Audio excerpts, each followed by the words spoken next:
खुलुमबाय फुंबिलिनि रादाबखौ फरायदों आं राजीव बसुमतारी आरो बे समाव मिरु बर' थुनलाइ आफादनि 64थि बोसोरारि जुथुम्माया फैगौ 2025 मायथाइनि 9 जानुवारिनिफ्राय लानानै 12 जानुवारिसिम जागोन आरो बे हाबाफारिखौ लानानै दिनै मिरु बर' थुनलाइ आफादनि गाहाय नेहाथारि नीलकान्त गयारी बिथाङा गुवारै फोरमायो आरो बिथाङा फोरमायोदि फैबाय थानाय जा मिरु बर' थुनलाइ आफादनि 64थि बोसोरारि जुथुम्मायाव गासै मोनथाम रायजोनि गिबि मन्त्रि लोगोसे मोनथाम रायजोनि रायजो बेंगिरिजों लोगोसे 3 केबिनेट मन्त्रि बिथांमोनाबो बाहागो लागोनखौ फोरमायो आरो बे हाबाफारियावनो रायजोनि गिबि मन्त्रि डक्टर हेमन्त बिश्व शर्माजों लोगोसे गोबां गेदेमा सुबुंफोरा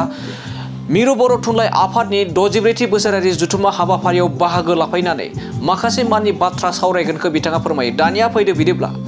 मिरु बर' थुनलाइ आफादनि 2025 मायथाइनि जानुवारि दान खालाराव जानो गोनां 64थि बोसोरारि जुथुम्मानि बागै माबायदि बाथ्रा बुंदों बिथांनिफ्राय जों आबुङै मोनथिना लानि। जि दानानै होजानाय पान्जाय आफाद बिथांमोना जोबोद खस्थ' खालामदों, बिथांमोना सान हर खामानि मावदों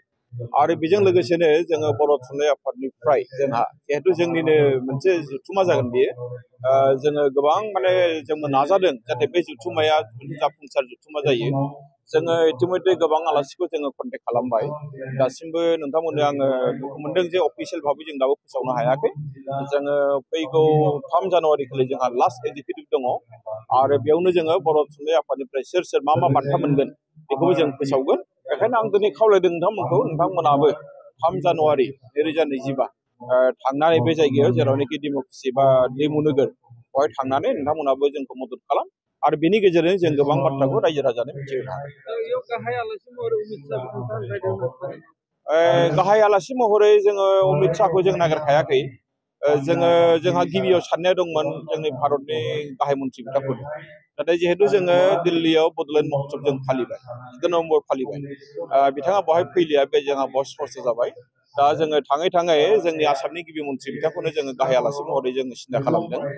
आरो बिनि अनगायैबो बेवहाय गोबां आलासि फैगोन।